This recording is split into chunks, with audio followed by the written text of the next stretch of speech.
Alaska is on the front lines of a global battle, the fight to find every last barrel of oil. Now, the easy pockets around the world are gone. But one place holds special promise: ANWR, the nation's largest wildlife preserve, where companies are pushing to drill. But how far are we willing to go? And at what cost? Now Explorer travels back millions of years to see how oil was created, goes inside remote operations to discover how they extract every drop, and reveals how our use of oil is altering the planet's landscape. This is the story of oil, yesterday, today, and tomorrow. And one place's struggle to remain unchanged.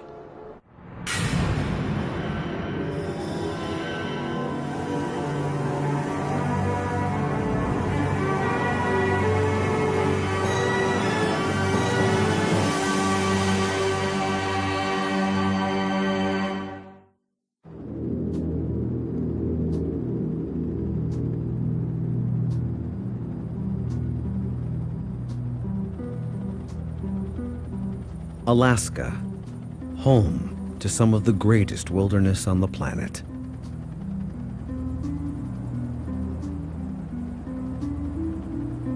But around nearly every corner, signs of the oil industry.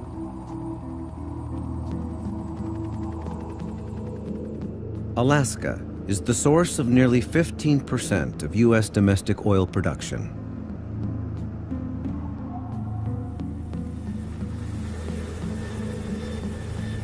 But on its northern edge, a landscape unlike any other. The Arctic National Wildlife Refuge. Spanning 19 million acres, ANWR is one of the largest untouched places on Earth. It's home to more than 200 species of animals.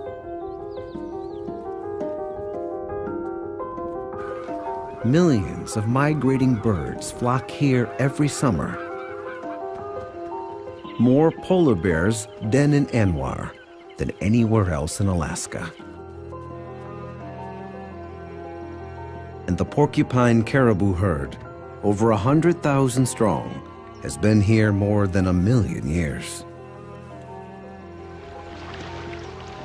Every year, the animals travel up to 800 miles.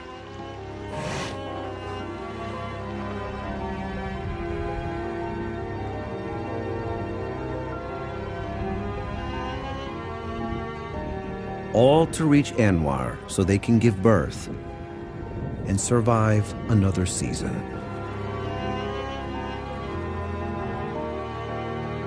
People arrived here more than 10,000 years ago, and until recently have maintained a balance with nature.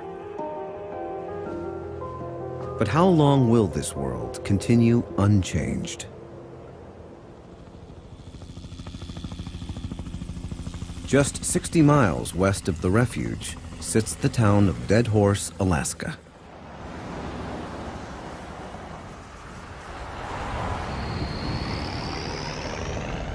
This may not seem like much of a town, but for the past 30 years, what happens here has helped power America's way of life. Dead Horse is the gateway to Prudhoe Bay, the largest oil field in North America.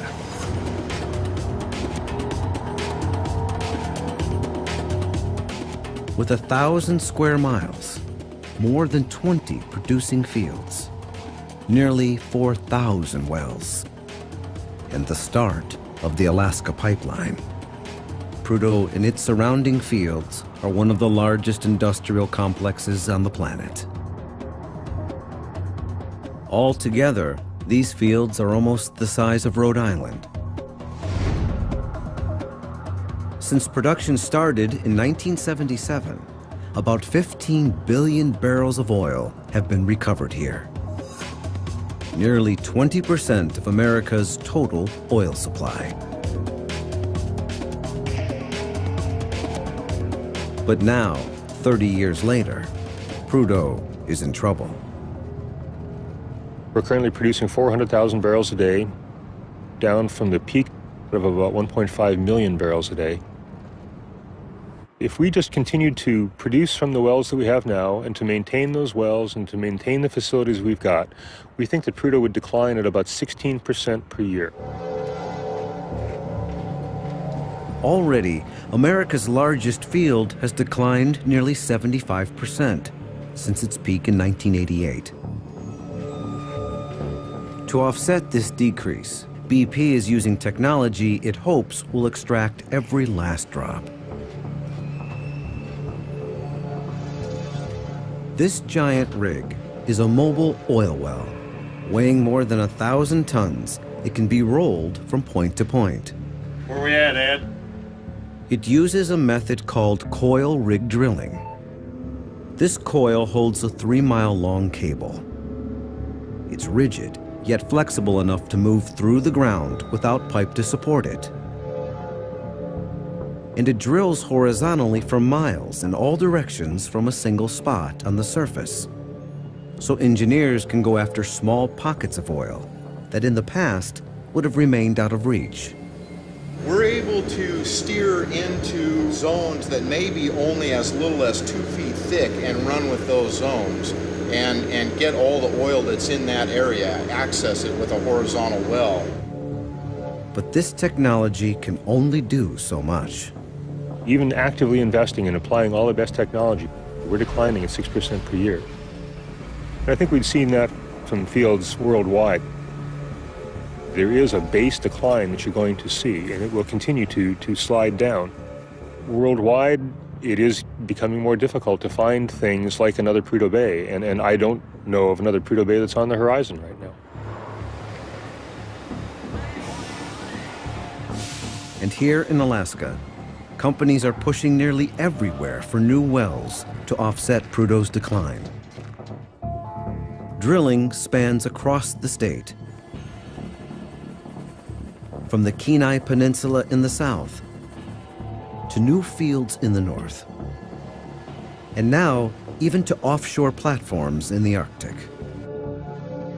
Since 1968, when the first well was drilled on Alaska's North Slope, exploration has grown geometrically.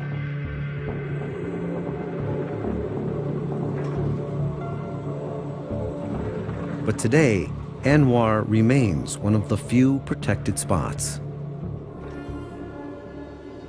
Arctic National Wildlife Refuge would be wonderful for us to be able to explore, find oil, and put it in production.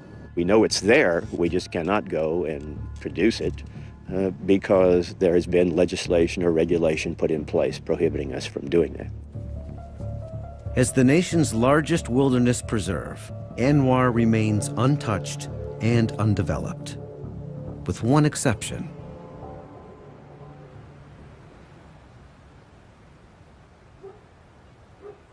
Accessible only by boat or plane, the town of Kaktovik is the sole human enclave inside the refuge. It's home to some 300 people, mostly Inupiat Eskimos. We've hunted here for thousands of years. This is rather unique in an area this large that hasn't been destroyed. It's the only area on the North Slope, Alaska, that can be protected by law. But the residents of Kaktovik are at a crossroads. They control 92,000 acres of potentially prime oil drilling grounds around their village. If Congress allows drilling in ANWR, they could become rich if they choose to allow oil companies onto their land. Residents like Robert Thompson are in the middle of it all. The information on this issue is kind of distorted. Each person tries to put their own spin on it, but we've circulated a petition which indicates that the majority may not want it. This is only 5% of land area on the North Slope, so I think we ought to save the last 5%. The Alaska Pipeline. For decades, nearly 20% of all U.S. domestic oil production has flowed through this 48-inch wide pipe. Starting at mile 0 at Prudhoe Bay, the pipeline heads south through 3 mountain ranges, over 800 rivers and streams, and across 3 earthquake zones. 800 miles away, it finally ends at Valdez, the northernmost ice-free port.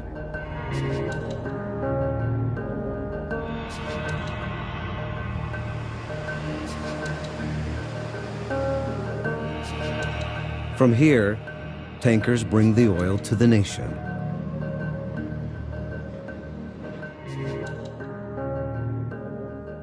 For more than 30 years, the pipeline has been a vital part of U.S. oil production. But now, its flow is slowing to barely a third of what it used to carry. And today, the U.S. is more dependent on imported oil than ever before in its history. Right now, in the United States, we're using over 20 million barrels of oil a day. And we don't even produce half of that. So every 24 hours, another 20 million barrels of oil is needed to sustain the quality of life that we've come to appreciate because of what oil and energy resources can do. This decline makes the U.S. vulnerable to the same kind of shortages that led to the pipeline's construction in the first place. In the 1970s, the U.S. was the target of an oil embargo, and supplies ran short. America's energy demands have grown so rapidly that they now outstrip our energy supplies. This is a serious challenge, but we have the ability to meet it. Oil had been discovered a few years before at Prudhoe Bay. It was the largest field ever found in America, and one of the largest in the world. But there was no way to transport the oil from the North Slope of Alaska to market. So they decided to build one of the longest oil pipelines in the world. 70,000 workers built one of the most complex engineering projects in American history. Most pipelines are buried, but moving a hot pipe through a cold climate presented challenges. There's tundra above, and then there's actually ice underneath that. And the fear is if you have the heat of the pipeline laying on that ground, it'll melt the ice, and then the pipeline will sag and dip and cause it damage. Melted ground could lead to catastrophic spills. So the only choice was to elevate sections of the line.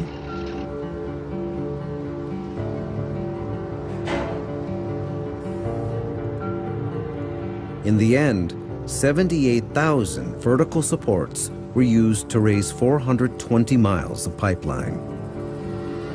And by 1977, after 3 years of construction and $8 billion, the pipeline was opened for business.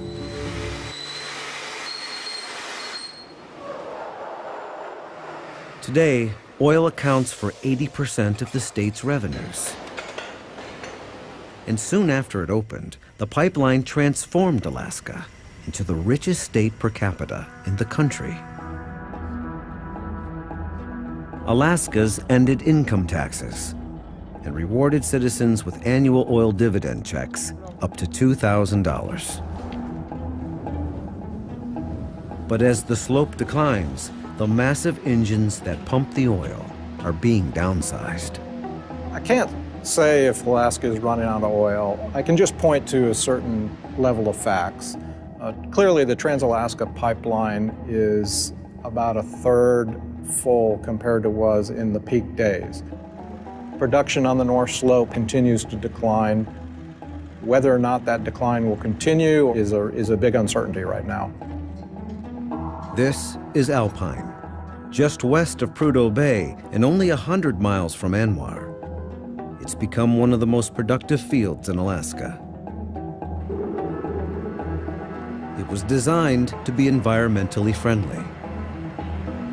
Wells here are clustered together to reduce surface impact, with footprints up to 10 times smaller than at Prudhoe Bay. Alpines helped offset the decline in oil flowing through the Alaska pipeline, in part by growing larger than ConocoPhillips originally planned. The original plan for Alpine was a 2-drill site designed approximately for 80,000 barrels a day. In the course of the last several years, we have found the reservoir to exceed our expectations. We've now added some satellite fields, and through that it's allowed us to grow to our current rate of about 125,000 a day. Satellite sites spread as far as 20 miles from the main site. Oil companies see this as a possible model for ANWR. But some residents of Kaktovik are skeptical. Next nearest village to here, they told the people that there would be so little activity they wouldn't even see them, and now they're completely surrounded. Legally, I guess when the company leases an area, they can go wherever they want, and they're going to go where the oil is. So we don't want that happening here. While ANWR's almost been opened multiple times, a series of mishaps have stopped development. In March 2006, the Senate approved a resolution to allow drilling in the refuge. But before it became law, a Prudhoe Bay transit line leaked, spilling more than 200,000 gallons of oil onto the tundra. It was the largest spill in Prudhoe's history, both a public relations and an ecological nightmare. Years before, on March 24th, 1989, a similar story. Just 9 days after committee approval, but before a full Senate vote, disaster. The tanker Exxon Valdez grounds on a reef, spilling more than 11 million gallons of oil into Alaska's pristine Prince William Sound. The crude contaminates more than 1,200 miles of shoreline, about the length of California's coast.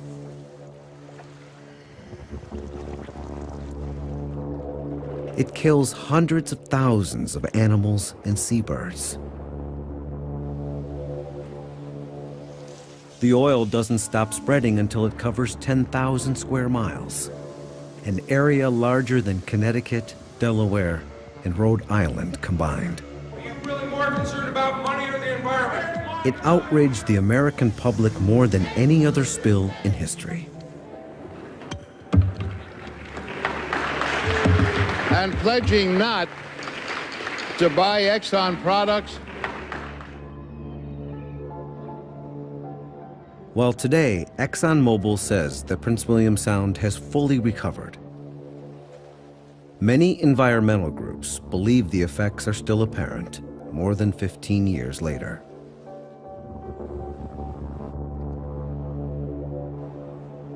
Despite its environmental and public relations impact, the Valdez spill was not even the 30th largest in history. They happen all over the world.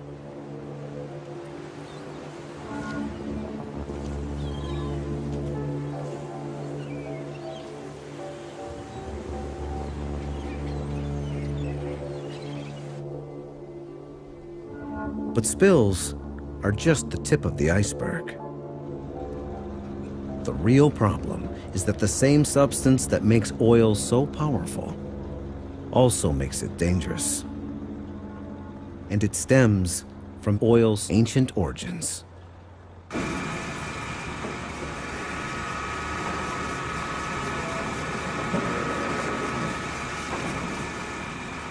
Kern County, Central California.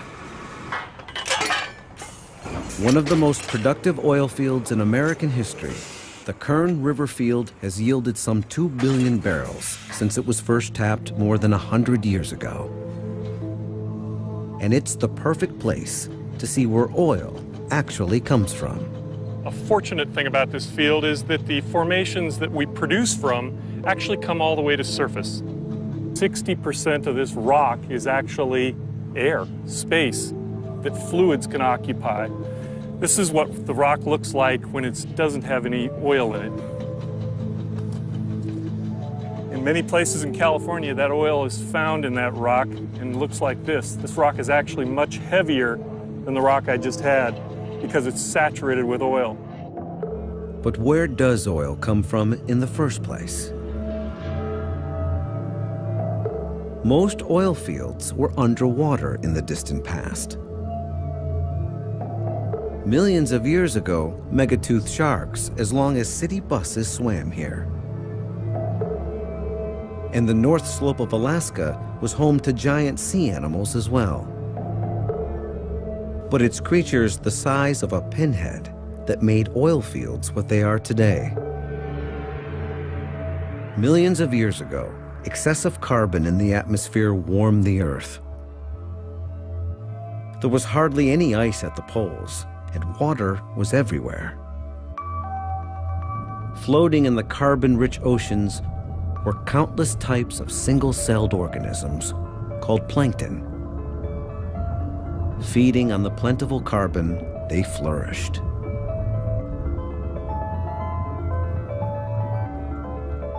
When they died, they sank to the bottom of a stagnant sea where there was no oxygen. Without oxygen, they couldn't decompose. So instead of releasing back into the atmosphere, billions of tons of carbon became trapped in the dead organisms. Over millions of years, layers of sediment gradually covered them. Scientists theorized that the pressure from the sediment and heat from the center of the Earth cooked and squeezed the carbon out of the plankton, creating what we today call a fossil fuel.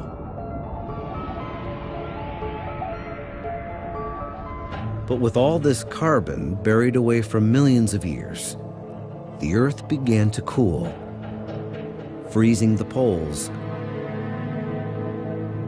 and pulling back the seas to expose the plains and deserts where we find oil today. When we burn oil and other fossil fuels, we release huge amounts of this stored carbon back into the atmosphere and warm the Earth. Today, carbon levels are at their highest point in more than 500,000 years. Since the mass production of the internal combustion engine in the late 19th century, the use of oil has fueled the most rapid technological transformation in human history. Rising demand and declining supplies have pushed exploration to remote places like Alaska and the Arctic. But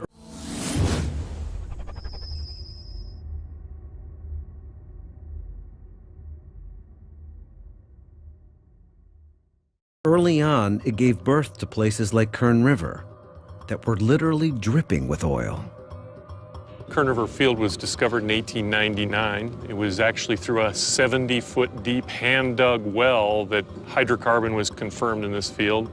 There was a bonanza of drilling in the next 10 to 20 to 30 years. This entire hillside was dotted with wood derricks producing fluid that drained along the ground into earthen dams, which were then ladled up and carted off from the field.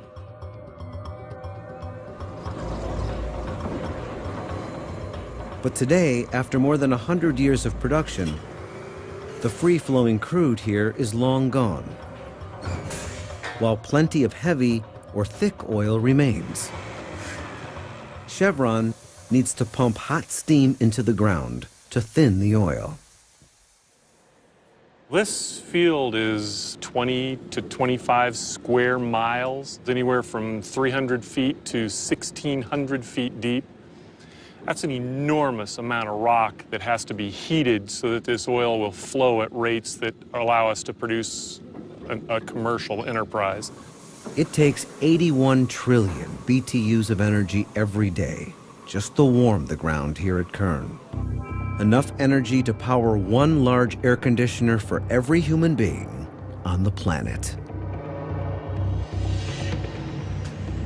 In Alaska, BP hopes that a similar technique will help save Prudhoe Bay. They're building giant heaters to warm and soften heavy oil, which is otherwise too thick to recover. Warming oil in the Arctic is no easy trick, but BP hopes it will keep Prudhoe producing for years to come. The difficulty of extracting oil from old fields around the world makes ANWR an appealing target. Over the past century, oil exploration has touched nearly every corner of the globe.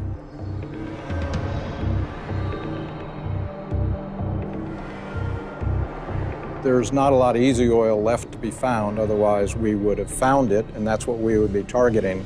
You know, right now we're pushing out to more remote areas, we're pushing out to deeper water, whether it's Gulf of Mexico or even offshore Alaska, and continually looking for larger accumulations.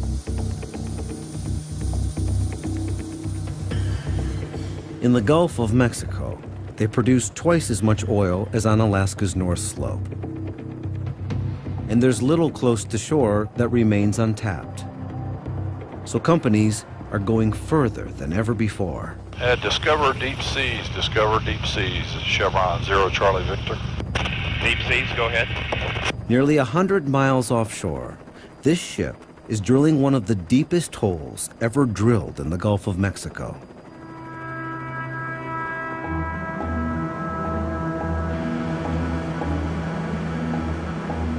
Chevron is drilling down more than 5 miles, as deep as Mount Everest is tall,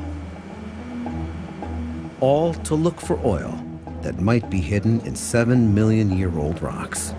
Y'all ain't got nothing for Bob Joe going on, get him down. Reaching such a small target from 5 miles away is the equivalent of hitting the pitcher's mound in Yankee Stadium from an airplane circling 30,000 feet above.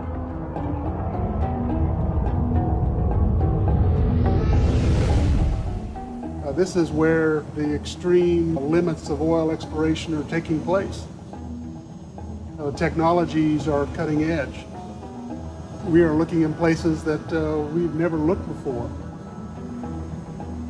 I have high expectations that what we're drilling are going to be successful, but not every time are we successful. Until recently, this would have been technologically impossible. But the Deep Seas is armed with the newest technology. Submarines can monitor well placement, even 10,000 feet below. And rock samples from the bottom allow scientists to analyze exactly what they're drilling through and where they are in geologic history.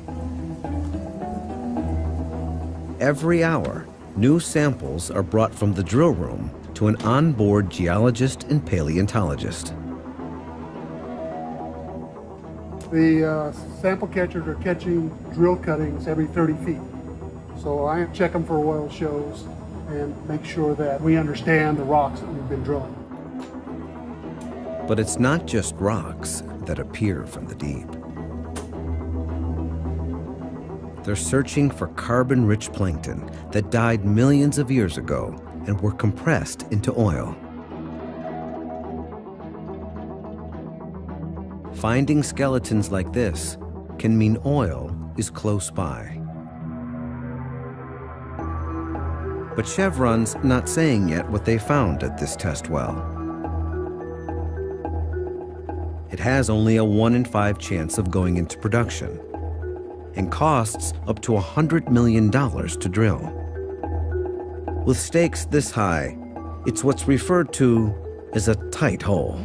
A tight hole is a well that we have drilled where we're not saying anything about what we found. We're not saying whether we found anything. We're not saying we didn't find anything.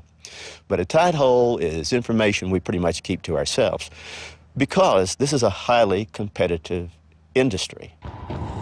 It is like a poker game. It is very high risk. Spending on oil exploration and development in the U.S. has tripled in recent years. But America's production of crude is at its lowest point since 1949. And nowhere has America's decline been steeper than Alaska, where production is half of what it was only 10 years ago. This has helped push the American government to secure sources overseas, and big oil companies to produce oil in ways that some consider environmentally disastrous. Like in Alberta, Canada, where they're knocking down forests and squeezing oil from the sand. It's so easy to criticize this industry, but then pull into a gas station and fill up your vehicle with gas and drive on down the road. Ironically, as we all burn more oil, we're opening up even more extreme possibilities to drill. 13,000 feet below the North Pole, Russia recently claimed what may be one of the last giant untapped oil fields on the planet. Today, the polar ice cap is too thick to allow drilling, and the technological challenges too steep.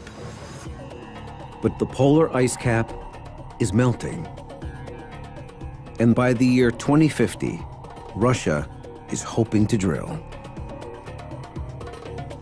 Many signs of the warming climate are already visible in ANWR. Scientist Tor Jorgensen has monitored the changes to this coastline for years. From this place here, now I can look across the Arctic Ocean, an ice-free ocean, all the way over to Russia. There's part of the ice cap towards the central part of the Arctic Ocean that's ice-free this year for the first time in recorded history. Northern Alaska is on the front lines of climate change. Increased levels of carbon are warming the Arctic twice as fast as the rest of the world. Just outside ANWR's only town, Kaktovik, the effects of climate change are revealed in a surprising way. Polar bears come to the edge of town to feast on a pile of whale carcasses left over from the locals' hunt. Polar bears aren't typically scavengers. Normally, they live on ice where they hunt seals and other animals. There's plenty of polar bears because there's no ice out there for them to float around on. So they have to be on the shore. It's not that they've increased in population. The reason we see more here is because they're losing their habitat. They need that habitat to reproduce and continue. There's an adult female, adult male, adult unknown. At night, biologist Suzanne Miller conducts a polar bear population study. The bears are most actively feeding at night. I think the most we've ever seen at once is 37 bears at the bone pile at one time. This study was funded by the Minerals Management Service because they wanted to know more about the bears while they're doing their environmental planning for things like oil and gas lease sales. These bears contribute a lot to answering some of those types of questions. With ANWR still off limits, oil companies have recently turned their attention offshore.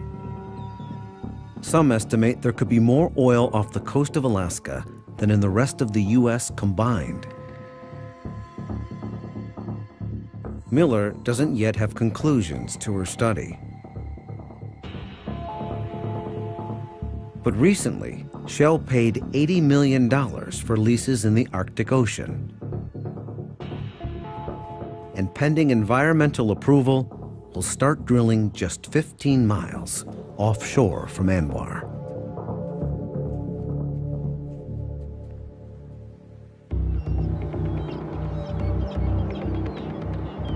The polar bear's world is dissolving. But as we burn oil and release carbon into the atmosphere, it's not just the seas that are melting. The land is too. 20% of the world's land is tundra, treeless frozen ground covered in grass. Like the plankton that pulls carbon from the seas to form oil, plants also feed on carbon. Usually when they die, they decompose and release their carbon back into the atmosphere. But on the tundra, the grass freezes and traps the carbon in the ground. By some estimates, it is more carbon in the soils, which is frozen right now, than in the atmosphere. So it means that if this carbon will be released as CO2, it will double the amount of CO2 in the atmosphere, or even more. It's a vicious cycle. As the ground warms, the release of carbon further speeds the warming. Here in ANWR, the tundra is softening, creating huge sinkholes.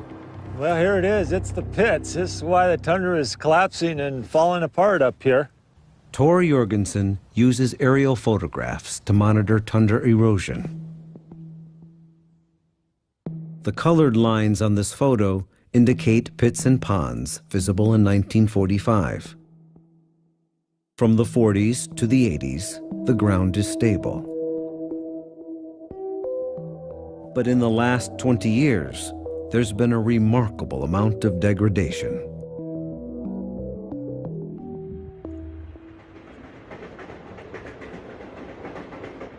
"500 miles south in Fairbanks, ice, which used to come close to the surface, now begins more than 30 feet below.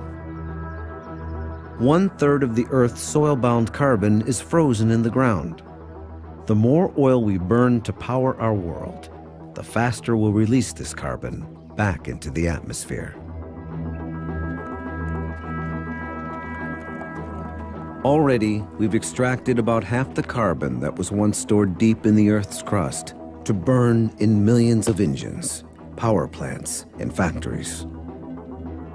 Oil touches nearly everything we do, and it's been transformed into billions of products.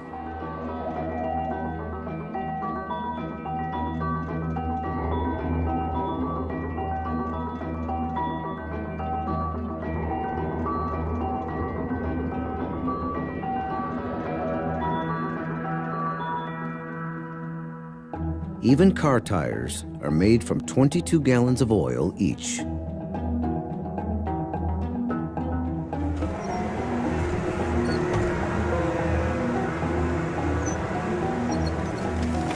The United States has 5% of the population, but uses 25% of the world's oil. Every man, woman, and child in the country consumes 3 gallons per day.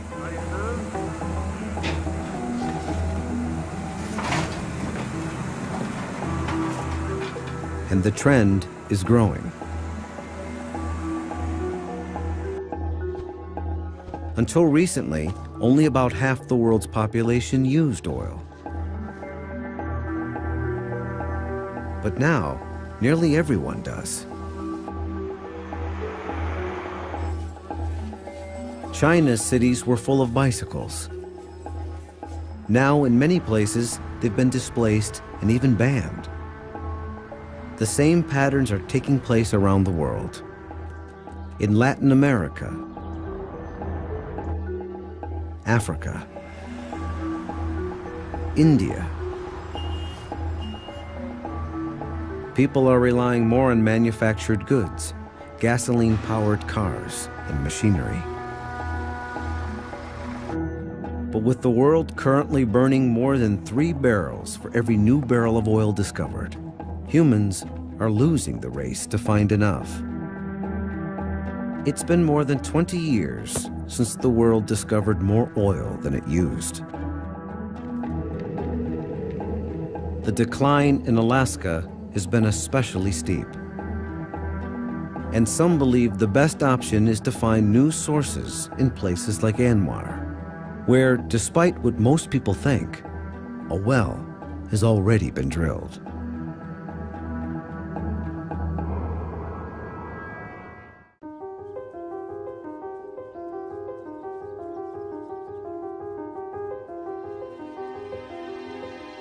ANWR covers 19 million acres of pristine land. Each year, as the caribou complete their migration, it's clear why this has been called America's last true wilderness. And although the country's last wildlife refuge might seem untouched by the oil industry, it's not. A small sliver of the refuge is owned by the Inupiat natives, including locals from the town of Kaktovik.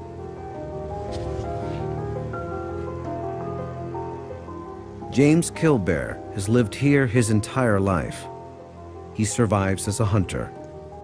But lately, his world has changed. This year we didn't have any ice at all this summer. Usually when we go and catch the seals around, maybe a walrus here and there, we gotta have the ice around so we could go and find them and catch them. But this year we didn't have no ice.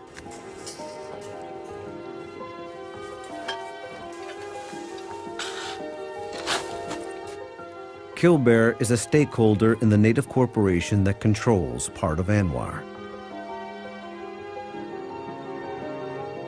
More than 20 years ago, they allowed a consortium of companies, led by Chevron, to drill a test well here. Its footprint is still visible from the air. Still today, it's the only well ever drilled inside ANWR. When Chevron finished, they plugged the hole and left a mystery behind. I see Chevron and a pipe sticking out on the ground. One pipe. Chevron should know exactly what they found. They're the ones that came up here and wanted to drill there. But ANWR's test well is a tight hole. Did we find anything? Well, we didn't say when we drilled that well. But the fact of the matter is that we know that that area is very prolific in oil and natural gas. They say it's one of the best kept secrets in the entire oil industry. Chevron won't say what they did or didn't find in their test well. And no one is certain exactly what the land holds. A government estimate ranges from 4 to 12 billion barrels over its lifetime. This is probably less than the U.S. would use in a year.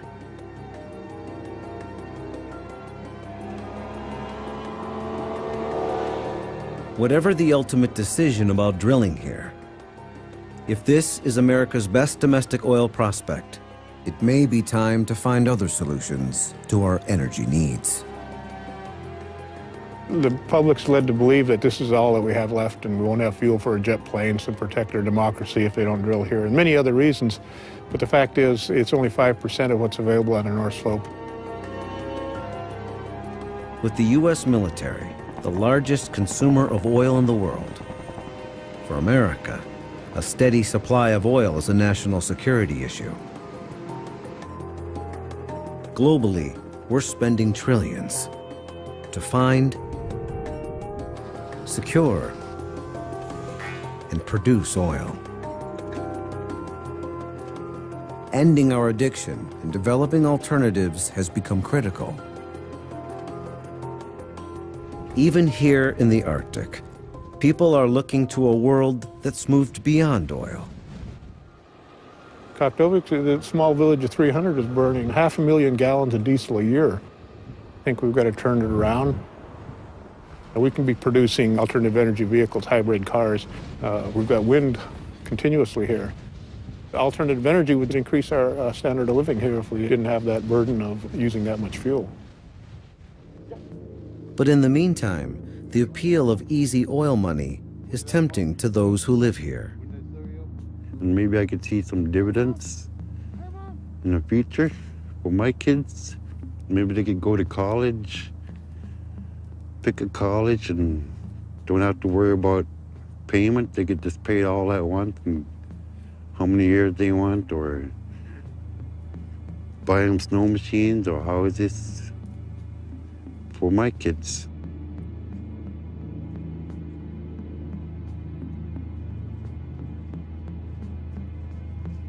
ANWR is not merely a debate about oil. It's about the value of the untouched world. What to do with America's last great wilderness is a choice for us all.